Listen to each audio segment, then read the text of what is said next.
ഓം ശാന്തി. പലപ്പോഴും നമ്മുടെ മനസ്സിലെ സങ്കല്പങ്ങൾ ജീവിതത്തിൽ അറിഞ്ഞോ അറിയാതെയോ സത്യമായി തീരുന്ന നിമിഷത്തിൽ നമ്മളത് പറഞ്ഞു പോയല്ലോ എന്ന് കരുതിക്കൊണ്ട് വിഷമിക്കാറുണ്ട്.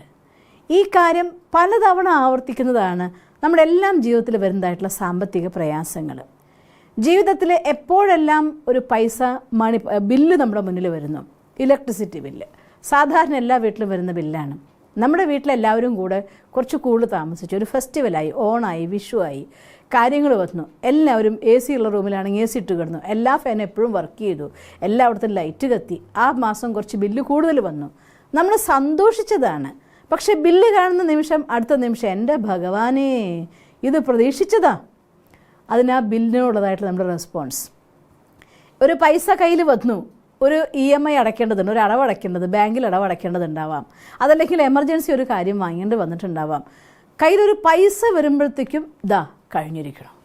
ഇങ്ങനെ നമ്മുടെ ജീവിതത്തിൽ ഒരു പ്രാവശ്യം എത്ര രീതിയിൽ ഇത്തരം സ്റ്റേറ്റ്മെൻറ്റ് വരാറുണ്ട് നിങ്ങളൊന്ന് ചിന്തിച്ചു നോക്കിയേ. ഓരോ പ്രാവശ്യവും ഇത്തരത്തിൽ ഒരു വാചകം നിങ്ങളുടെ വായിൽ നിന്ന് വരുമ്പോൾ യാതൊരു സംശയവും നിങ്ങൾ വിചാരിക്കേണ്ട, നിങ്ങൾ സ്വയം അവനവനെ ശപിക്കുകയാണ് ചെയ്യുന്നത്.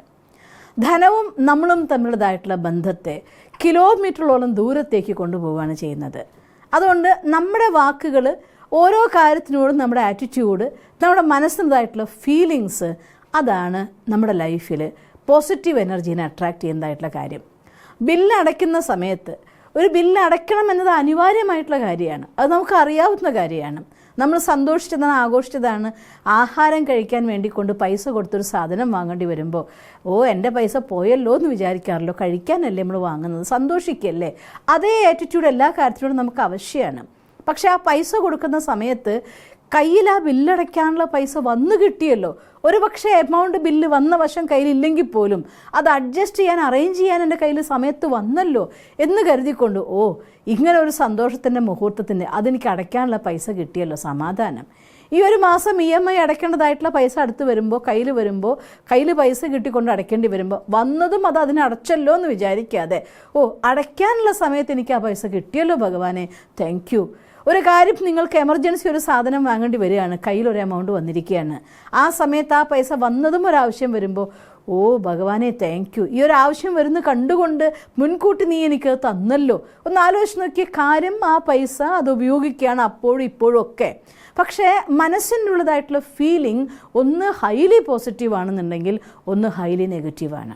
അപ്പം നമ്മുടെ മനസ്സെന്തായൊരുക്കുന്ന കൊച്ചു കൊച്ചു സങ്കല്പധാര നമ്മളും ധനവും തമ്മിലുള്ളതായിട്ടുള്ള ബന്ധത്തെ വളരെ അകലത്തിലേക്കും അത് വളരെ അടുത്തേക്കും കൊണ്ടുവരും.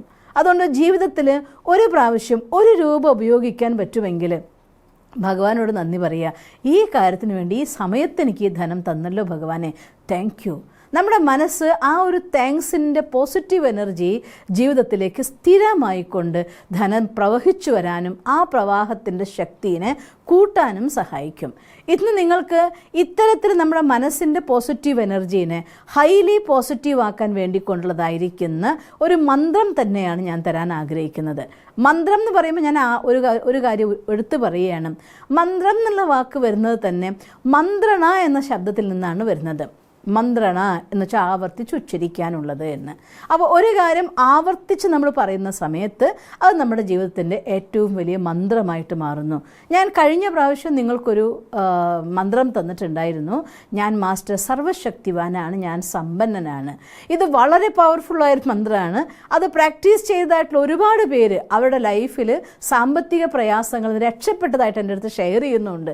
അതൊക്കെ കേൾക്കുന്ന സമയത്ത് എനിക്ക് വലിയ സന്തോഷം തോന്നുന്നുണ്ട്. എന്നാലും നിങ്ങൾക്ക് കുറച്ചും കൂടെ വേറൊരു ഡിഫറൻ്റ് ആയിരിക്കുന്ന ഒരു കാര്യം കൂടെ പറഞ്ഞു തരാൻ ആഗ്രഹിക്കുകയാണ്. നിങ്ങൾക്ക് ആ വാക്കുകളെ ഹൃദയത്തിലേക്ക് സ്വീകരിക്കാനായിട്ടില്ല എങ്കിൽ ദ മോസ്റ്റ് പവർഫുൾ മന്ത്രമാണ് ഞാൻ നേരത്തെ പറഞ്ഞത്. ഞാൻ മാസ്റ്റർ സർവശക്തിവാനാണ്, ഞാൻ ലോകത്തിലെ ഏറ്റവും വലിയ സമ്പന്നനാണെന്നുള്ളതായിട്ടുള്ള മന്ത്രം എന്ന് പറയുന്നത്. ഇത് കുറച്ചും കൂടി ഈസിയാണ്. 1946 വെനിസുല എന്നതായിരിക്കുന്ന ഒരു ലേഡി അവരുടെ ലൈഫിൽ ഇത് അപ്ലൈ ചെയ്യും.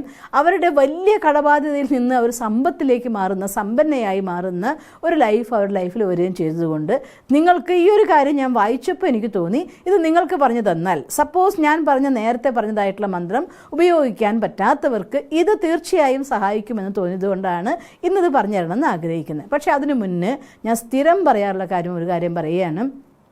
എന്തെങ്കിലും ഒരു കാര്യം നമ്മൾ ചെയ്യുന്ന സമയത്ത് ആ നിമിഷത്തിൽ മാത്രം നമ്മുടെ മനസ്സിനെ പവർഫുള്ളാക്കി ശുദ്ധമാക്കി എല്ലാം ചെയ്തു, ബാക്കി ദിവസത്തിലെ ബാക്കി സമയം മുഴുവൻ ടെൻഷൻ അടിക്കാനും സങ്കടപ്പെടാനും വേണ്ടി മാറ്റിവെക്കുകയാണെങ്കിൽ നിങ്ങൾക്ക് നിങ്ങൾ പറയുന്ന വാക്കുകൾ വെറും വാക്കുകളായിരിക്കും. പോസിറ്റീവായിരിക്കുന്ന വാക്കാണ്, പക്ഷേ ഇമോഷൻസ് പോസിറ്റീവ് ആക്കാൻ നിങ്ങൾക്ക് സാധ്യമല്ല. അതുകൊണ്ട് ഇമോഷനെ പോസിറ്റീവ് ആക്കണം എന്നുണ്ടെങ്കിൽ ദിവസവും നല്ല കാര്യങ്ങൾ വായിക്കുകയും പഠിക്കുകയും എല്ലാ ദിവസവും മെഡിറ്റേഷൻ ചെയ്യുക എന്നുള്ളതും തൻ്റെ കർമ്മത്തെ ശുദ്ധീകരിക്കുക എന്നുള്ളതും നമ്മളത് അനിവാര്യമായിട്ട് ചെയ്തിരിക്കേണ്ട കാര്യമാണ്. അതുകൊണ്ട് കഴിവിൻ്റെ പരമാവധി, ഇനി ഒരു പക്ഷേ നിങ്ങൾക്ക് ഒരാളുടെ കുറ്റം നിങ്ങൾ കണ്ടിരിക്കുന്നു, അവരോട് പറഞ്ഞില്ല എങ്കിൽ അവർക്കതുകൊണ്ട് ആപത്തൊന്നും സംഭവിക്കില്ല എങ്കിൽ ആ സമയത്ത് അത് പറയാതെ പിന്നെ സ്നേഹത്തോടെ നല്ലൊരു മുഹൂർത്തം കിട്ടുന്ന സമയത്ത് നോക്കി ഇങ്ങനൊരു കാര്യം കൂടെ ചേർക്കുകയാണെങ്കിൽ നിനക്കത് ഏറ്റവും നന്നായിരിക്കുമല്ലോ എന്ന് പറഞ്ഞുകൊണ്ടൊരു തിരുത്ത് പറഞ്ഞു കൊടുത്തോളൂ. കാരണം ഈ കാലഘട്ടം അങ്ങനെയാണ്. ഒരാൾക്കും അവരുടെ തിരുത്ത് ഇഷ്ടമല്ല. നമ്മൾ ഇന്ന കാര്യം തെറ്റ് കാണുമ്പോൾ തെറ്റാണെന്ന് പറയുമ്പോൾ അവർ വിഷമിക്കാൻ നിൽക്കുകയുള്ളൂ. ദുഃഖം കൊടുത്തതിൻ്റെ കണക്ക് വേണ്ടല്ലോ. മറിച്ച് വേറൊരു സന്ദർഭത്തിൽ അതിനൊന്ന് മോൾഡ് ചെയ്ത് പറയുമ്പോൾ ഒരു പക്ഷേ അനിഷ്ടം വരുമായിരിക്കാം, എന്നാലും അതിൻ്റെ ഡെപ്ത് കുറയും. തത്സമയം കേൾക്കുമ്പോൾ ഭയങ്കര വിഷമമായിരിക്കും. അതുകൊണ്ട് സുഖം കൊടുക്കാൻ പറ്റുന്ന എന്തെല്ലാം കർമ്മങ്ങളുണ്ടോ അതെല്ലാം തൻ്റെ ജീവിതത്തിൽ ഉൾപ്പെടുത്തുന്നത് അനിവാര്യമാണ്. സന്തോഷം കൊടുക്കാൻ പറ്റുന്ന ഏതൊരു നിമിഷം നിങ്ങൾക്ക് കിട്ടുന്നോ അവിടെ എല്ലാവർക്കും നിങ്ങൾ സന്തോഷം പകർന്നു കൊടുക്കാനായിട്ട് ഒരു വാക്കുകൊണ്ടോ ഒരു കർമ്മം കൊണ്ടോ ഒരു സേവനം കൊണ്ടോ ഏതൊക്കെ രീതികളിൽ സന്തോഷം നിങ്ങൾക്ക് കൊടുക്കാൻ പറ്റുമോ അതൊക്കെ ചെയ്തുകൊണ്ട് നമ്മുടെ സന്തോഷം കൊടുക്കുക എന്ന് വെച്ചാൽ അർത്ഥം നിങ്ങൾ കൊടുക്കുക എന്ന് വിചാരിക്കരുത്, അത് നമ്മൾ എടുക്കുകയാണ്. ഒരാളെ സഹായിക്കുമ്പോൾ നമ്മുടെ ഹൃദയത്തിന് നമുക്ക് സമാധാനമാണ് കിട്ടുക, സന്തോഷമാണ് കിട്ടുക. അപ്പോൾ തൻ്റെ ജീവിതത്തിൽ ദുഃഖം കൊടുക്കാതിരിക്കുക, വേണ്ടാത്ത വാക്കുകൾ ഉപയോഗിക്കാതിരിക്കുക, അവനവനെ ശപിക്കാതിരിക്കുക, മറ്റുള്ളവരെ ശപിക്കാതിരിക്കുക, നമുക്ക് സുഖം കൊടുക്കുക, മറ്റുള്ളവർക്ക് സുഖം കൊടുക്കുക, സുഖദായിയായി ജീവിക്കുക. ഇങ്ങനെയുള്ള കുറച്ച് പ്രിൻസിപ്പിൾസ് തൻ്റെ ജീവിതത്തിൻ്റെ ഇതെൻ്റെ വ്രതമാണ് എന്ന് നിങ്ങൾ സ്വീകരിച്ചിട്ടാണ് ജീവിക്കുന്നതെങ്കിൽ നിങ്ങളുടെ ഉള്ളിൽ നിന്ന് തന്നെത്താൻ പോസിറ്റീവ് എനർജി വരാൻ തുടങ്ങിയും ജീവിതത്തിലെ പുണ്യത്തിൻ്റെ കണക്കുണരും തോറും സൗഭാഗ്യം വളരെ വേഗത്തിൽ നമ്മളിലേക്ക് വരികയും ചെയ്യും. ഒരാൾ നല്ല കർമ്മത്തിൻ്റെ പാതയിൽ പോകാന്ന് വെച്ചാൽ അർത്ഥം അവർ ഈശ്വരനായിട്ട് അടുക്കുക എന്നാണ് അർത്ഥം. സ്വയം നമ്മളെ അറിയുമ്പോൾ, ഈശ്വരനെ അറിയുമ്പോൾ, നമ്മളും ഭഗവാനും തമ്മിൽ അഭേദ്യമായിട്ടൊരു ബന്ധം വരുമ്പോൾ നിങ്ങളറിയാതെ നിങ്ങളുടെ ജീവിതത്തിൽ സുഖം തന്നെത്താൻ വരാൻ തുടങ്ങും. ഈശ്വരൻ്റെ അടുത്തെത്തി നിൽക്കുന്ന സമയത്ത് നിങ്ങൾക്ക് ചെയ്യാൻ പറ്റുന്ന വളരെ വണ്ടർഫുൾ ആയിട്ടുള്ളൊരു മാനിഫെസ്റ്റേഷനാണ് ഇന്ന് സിസ്റ്റർ നിങ്ങൾക്ക് പറഞ്ഞുതരാൻ പോകുന്നത്. ഈ കാര്യം, ഈ മാജിക്കലായിരിക്കുന്ന വേർഡ്സ് എന്ന് പറയുന്നത് മറ്റൊന്നുമല്ല, ഞാൻ ഈശ്വരീയ സമൃദ്ധിയുടെ സാക്ഷാൽ സ്വരൂപമാണ്. ശ്രദ്ധിച്ച് കേൾക്കണം. ഞാൻ ഈശ്വരീയ സമൃദ്ധിയുടെ സാക്ഷാൽ സ്വരൂപമാണ്. ഇപ്പോൾ ആ സമൃദ്ധി എന്നിൽ പ്രകടമാകുന്നു. ഇതാണ് ആ വാചകം. ഞാൻ ഈശ്വരീയ സമൃദ്ധിയുടെ സാക്ഷാൽ സ്വരൂപമാകുന്നു. ഇപ്പോൾ ആ സമൃദ്ധി എന്നിൽ പ്രകടമാകുന്നു. വാചകം ഇതാണ്. ഇത് ചെയ്യാവുന്നതായിട്ടുള്ള കുറച്ച് സ്റ്റെപ്സ് ഉണ്ട്.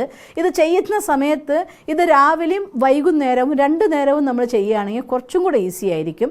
പക്ഷേ ഏതൊരു കാര്യവും ഒരു സങ്കല്പം, ഒരു തോട്ട് നമ്മളിൽ വരുമ്പോൾ അതിൻ്റെ കൂടെ എന്തെങ്കിലും നമുക്ക് ഫിസിക്കൽ ചെയ്യാൻ കൂടി ഉണ്ടെങ്കിൽ അതിന് കുറേയും കൂടെ ഫിസിക്കൽ ആൻഡ് ഇമോഷണൽ ആയിട്ടുള്ള 2 കാര്യം അറ്റാച്ച് ചെയ്യാൻ പറ്റുമെങ്കിൽ, സൂക്ഷ്മമായിട്ട് മനസ്സും ശരീരവും ഒന്നിപ്പിക്കാൻ സാധിക്കുമെങ്കിൽ അതിന് നമുക്ക് കൊടുക്കാൻ പറ്റുന്ന ഊർജത്തിൻ്റെ ഡെപ്ത് കൂടുതലായിരിക്കും. അതുകൊണ്ടാണ് ഈ കാര്യം ജസ്റ്റ് നിങ്ങൾ തോട്ട് ക്രിയേറ്റ് ചെയ്യുമ്പോൾ തന്നെ കാര്യം നടക്കും. പക്ഷെ അതിൻ്റെ കൂടെ ഒരു പ്രോസസ്സ് ആയിക്കൊണ്ട് നമ്മുടെ ശാരീരികമായിരിക്കുന്ന ആക്ടിവിറ്റി കൂടി അതിൻ്റെ കൂടെ ഇൻവോൾവ് ആകുകയാണെങ്കിൽ നിങ്ങൾക്ക് വളരെ എളുപ്പത്തിൽ സാധിക്കുന്ന കാര്യമാണ്. അത് പറയുമ്പോൾ ഞാൻ ഒരിക്കൽ കൂടെ പറയട്ടെ, നിങ്ങൾ എപ്പോഴാണോ ബ്രഹ്മകുമാരീസ് ഈശ്വരീയ വിശ്വവിദ്യാലയത്തിൽ പോയിട്ട് ഈശ്വരൻ ആരാണെന്ന് മനസ്സിലാക്കിക്കൊണ്ട് ഈശ്വരനുമായിട്ടുള്ള ക്ലോസ് റിലേഷൻ ക്രിയേറ്റ് ചെയ്യുന്നത്, അതിന് ശേഷമാണ് നിങ്ങൾ ഈ വാക്കുകൾ പറയുന്നതെങ്കിൽ ഈ വാക്കുകൾക്ക് 100 മടങ്ങ് പവർ ആവും. കാരണം ഞാൻ ഈശ്വരൻ്റെയാണെന്നും ഈശ്വരൻ എൻ്റെയാണെന്നും ഭഗവാൻ എൻ്റെയാണ്, ഞാൻ ഭഗവാന്റെയാണ് എന്ന ഒരു ഫീലിൽ നിന്നിട്ടാണ് നിങ്ങൾ ഈ പറയുന്നതെങ്കിൽ നിങ്ങൾക്ക് ഈ വാക്കുകളുടെ, ഈ മന്ത്രത്തിൻ്റെ ശക്തി 10 മടങ്ങായിരിക്കും. എന്നാലും ഞാൻ നിങ്ങൾക്ക് വേണ്ടി ഈ കാര്യം പറഞ്ഞുതരാൻ പോവുകയാണ്. ഞാൻ അവർ ചെയ്ത് വായിച്ചു കേൾക്കുകയാണ്.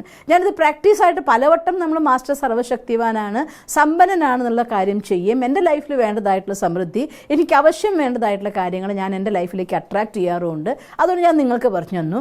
ഇതും വളരെ നല്ലൊരു കാര്യമാണ്. അത് ചെയ്തു നോക്കുമ്പോൾ അതിൻ്റെ ഫീലിംഗ് ഒരു ഡിഫറെൻറ്റ് വേയിൽ കിട്ടി എനിക്ക്. അതുകൊണ്ട് ഞാൻ പറഞ്ഞു തരികയാണ്. ഇത് ചെയ്യുന്ന സമയത്ത് ഒരു മുറിയിൽ ഒറ്റയ്ക്ക് ഇരുന്നിട്ട് വേണം ചെയ്യാൻ. ആ മുറിയിൽ വേറെ ആരും ഇല്ലാത്ത രീതിയിൽ. മീൻസ് ഇങ്ങനെയുള്ള മാനിഫെസ്റ്റേഷൻ്റെ കാര്യങ്ങൾ എന്ത് ചെയ്യുമ്പോഴും അവിടുത്തെ മറ്റു വൈബ്രേഷൻസിൻ്റെ ഡിസ്റ്റർബൻസ് ഇല്ലാതിരിക്കാൻ, മറ്റുള്ളവരെ തോട്ട് കൊണ്ട് നിങ്ങൾക്കൊരു ബ്ലോക്ക് ഇല്ലാതിരിക്കാൻ ഇതൊക്കെ ആരോടും പറയാതെയും ആരും കാണാതെയും ഒറ്റയ്ക്ക് ചെയ്യാൻ സാധിക്കുമെങ്കിൽ അതാണ് ഏറ്റവും നല്ല കാര്യം. വീട്ടിലേതെങ്കിലും ഒരു സ്ഥലത്ത്, ഇനി സപ്പോസ് എനിക്ക് അങ്ങനെ ഒരു സ്ഥലം ഇല്ല എന്നുണ്ടെങ്കിൽ നിങ്ങൾക്ക് ഈ കാര്യം ചെയ്യുന്ന ആരും കാണാത്ത നിമിഷങ്ങളെങ്കിലും ചെയ്യാൻ വേണ്ടി ശ്രമിക്കുക. തൽക്കാലം ആ ചെയ്യുന്ന സമയത്ത് മുറിയിൽ ആരെങ്കിലും ഉണ്ടാകും, ഉറപ്പാണ്, നിവൃത്തിയില്ല എങ്കിൽ ഞാൻ ഇങ്ങനൊരു കാര്യം ചെയ്യുന്നുണ്ട്, കുറച്ച് സമയം എന്നോട് ഡിസ്റ്റർബ് ചെയ്യരുത് കേട്ടോ എന്ന് പറഞ്ഞുകൊണ്ട് വേണമെങ്കിൽ നിങ്ങൾക്ക് ചെയ്യാം. എന്നാലും ഇതൊരു പ്രോസസ്സാണ് ചെയ്യേണ്ടത്.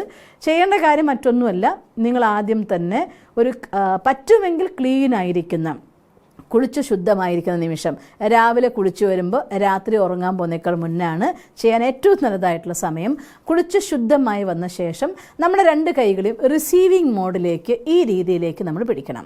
ഇതിങ്ങനെ കൈ ഇങ്ങനെ പിടിച്ച ശേഷം സങ്കല്പിക്കുക, ഈശ്വരൻ്റെ ഫുള്ളായിരിക്കുന്ന ഊർജം, ആ പ്രകാശം ഭഗവാൻ പരമജ്യോതിയായിരിക്കുന്ന പരമാത്മ തലയുടെ മേലെ വന്ന് നിന്നുകൊണ്ട് നിങ്ങളുടെ കൈകളിലേക്ക് എല്ലാ സമൃദ്ധിയെയും പ്രവഹിപ്പിക്കുകയാണ് എന്ന് സങ്കല്പിച്ചുകൊണ്ട് വേണം പറയാൻ, ഞാൻ ഈശ്വരീയ സമൃദ്ധിയുടെ സാക്ഷാൽ സ്വരൂപമാകുന്നു.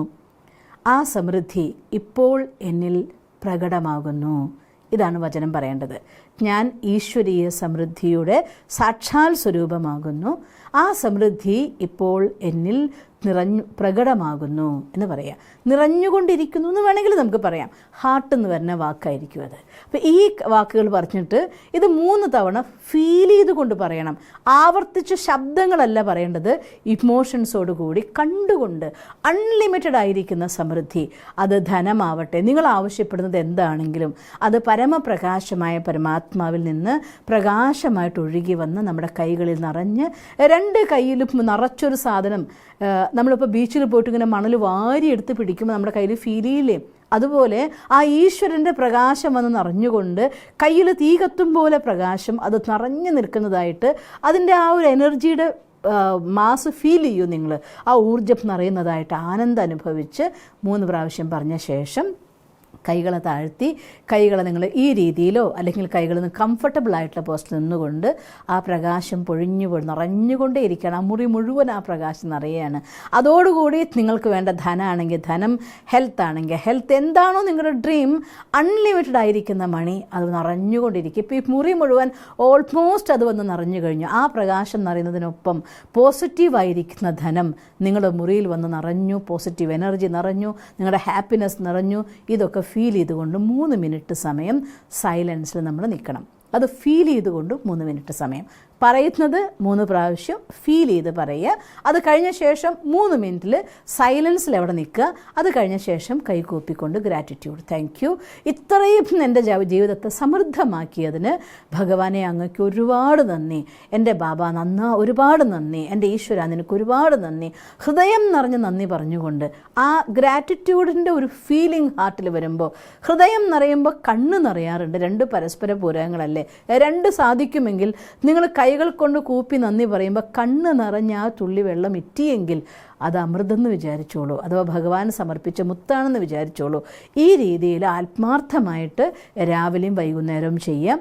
ഇത് നിങ്ങൾ 21 ദിവസം കണ്ടിന്യൂസ് ആയി ചെയ്യുമ്പോഴത്തേക്കും നല്ല മാറ്റം നിങ്ങളുടെ ലൈഫിൽ വരാൻ തുടങ്ങും. പലർക്കും ആ സമയമാകുമ്പോഴേക്കും അവരുടെ ഡ്രീം കിട്ടിയേക്കാം. പക്ഷേ ഇത് 21 എന്ന് ലിമിറ്റ് ചെയ്യേണ്ട കാര്യമില്ല. ഇത് ജീവിതത്തിൽ സമൃദ്ധിയെ ആകർഷിക്കാൻ വേണ്ടിക്കൊണ്ട്, സന്തോഷത്തെ ആകർഷിക്കാൻ വേണ്ടിക്കൊണ്ട്, ഈശ്വരൻ്റെ സാമീപ്യത്തെ അനുഭവം ചെയ്യാൻ വേണ്ടിക്കൊണ്ട്, അലർട്ടായിക്കൊണ്ട് ഫിസിക്കലി ആൻഡ് ഇമോഷണലി അഥവാ സ്പിരിച്വലി ആൻഡ് ഫിസിക്കലി 2 ആക്ടിവിറ്റിയും ഒന്നിപ്പിച്ചുകൊണ്ട് ചെയ്യാവുന്ന സിമ്പിൾ പ്രോസസ്സാണ്. നിങ്ങൾ ചെയ്തു നോക്കൂ. നിങ്ങളുടെ ജീവിതത്തിൽ ആ സമൃദ്ധി വരും. നിങ്ങൾക്കെല്ലാ സമൃദ്ധിയും ജീവിതത്തിൽ ഉണ്ടാകട്ടെ എന്ന് സർവശക്തനായ ഭഗവാനോട് പ്രാർത്ഥിക്കുന്നു. ഓം ശാന്തി.